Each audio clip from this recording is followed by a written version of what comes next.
সব মিলিয়ে এভারকেয়ারের সামনে বাতাসটি ভারী হয়ে যাচ্ছে। যতই বেলা গড়াচ্ছে তত নেতাকর্মীদের ভিড় বাড়ছে।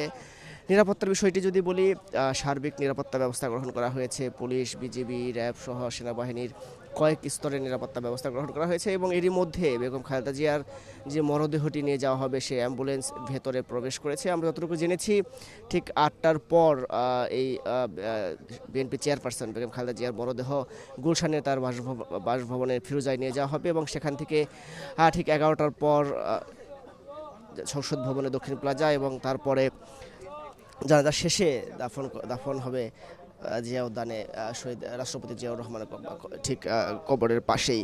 তো এই মুহূর্তে এভারকেয়ারের সামনের সার্বিক পরিস্থিতি, বেলা বাড়ছে, নেতাকর্মীদের ভিড় বাড়ছে। তাদের সাথে অনেকের সাথে আমরা কথা বলেছি। তারা যেমনটি বলছেন, বেগম খালেদা জিয়া শুধুমাত্র যে বিএনপির সর্বোচ্চ নেতা ছিলেন তিনি না, তার এই দীর্ঘ রাজনৈতিক জীবনে তিনি দেশের সব শ্রেণী পেশার মানুষ, সব রাজনৈতিক নেতাকর্মীদের কাছেই একজন ঠিক আইডল হয়ে উঠেছিলেন।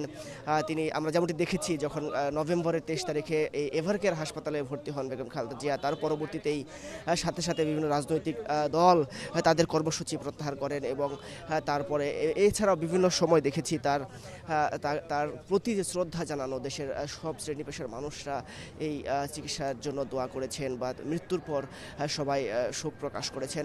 ফলে এক কথায় বলা যায় বেগম খালেদা জিয়া সব শ্রেণী পেশার সকল রাজনৈতিক নেতাদের কাছে একজন সাদা মনের মানুষ বা একজন গ্রহণযোগ্য নেতা ছিলেন এবং তার এই প্রয়াণে সবাই বলছেন এই গণতন্ত্র রক্ষার যে সংগ্রাম তিনি দীর্ঘদিন করেছেন এবং একজন গৃহবধূ থেকে তিনি যে রাজনৈতিক নেতা হয়ে উঠেছিলেন, সেই জায়গায় সেই দীর্ঘ ১৬ বছরের ফ্যাসিস্ট শাসনের পর যখন গণতন্ত্র পুনরুদ্ধারের পথটি সুগম হয়েছিল, সেই ১২ ফেব্রুয়ারি নির্বাচনের ঠিক আগ মুহূর্তে তার এই চলে যাওয়াটা আরও বেশি বেদনাদায়ক, এমনটি বলছেন নেতাকর্মীরা। বলছেন এই তার এই সংগ্রামী জীবনের ইতিহাস আসলে বলে শেষ করা যাবে না। আমি অনেকেই বলে সেই ৯১-এর স্মৃতিচারণ করছেন, বলছেন ৯১-এর ঐতিহাসিক বিজয়ের আগে সর্বশেষ যে নির্বাচনী সভায় তাই তিনি বক্তব্য দিয়েছিলেন, তিনি যেই বক্তব্য সমস্ত পত্রিকায় শিরোনাম হয়েছিল,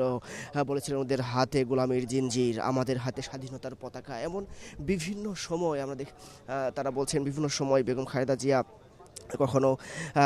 কখনো নেতা, রাজনৈতিক নেতা, কখনো দেশের সম্মিলিত ভয়, কখনো স্বপ্নকে এক গভীরভাবে এক সহজ ভাষায় তার মতো আর কেউ দিতে পারেনি। তিনি সবাইকে একত্র করে গণতন্ত্রের পক্ষে একাই লড়াই করে গিয়েছেন, গৃহবধূ থেকে বাংলাদেশের কণ্ঠস্বর হয়ে উঠেছিলেন এবং এছাড়াও তার যে স্বজন বিয়োজন, নিপীড়ন, নির্যাতন সহ বিভিন্ন ধরনের রাজনৈতিক মামলা সহ্য করে দেশের জনগণের জন্য গণতন্ত্রের প্রশ্নে দিনে দিনে আপোষহীন নেত্রী হয়ে ওঠেন। অনেকেই সিনিয়র নেতাকর্মীরা এসেছেন, তারা বলছেন সেই ৮৬ নির্বাচনের সময় তিনি যেই আপোষহীনতার পরিচয় দিয়েছিলেন এবং তার পরবর্তী সময় থেকে প্রত্যেকটি সময়ে ২০০৮-এ, ৯-এ এবং ১৪ নির্বাচন বর্জন সহ এবং শেখ হাসিনার দুঃশাসনের বিরুদ্ধে যে আপোষহীন খালেদা জিয়া সবসময় সোচ্চার ছিলেন। প্রত্যেকটা সময় তার আসলে এই যে বিচক্ষণতার সাথে রাজনৈতিক দলকে পরিচালনা করেছেন, দেশের হাল ধরেছেন, তার সে অবদান আসলে বলে শেষ করা যাবে না।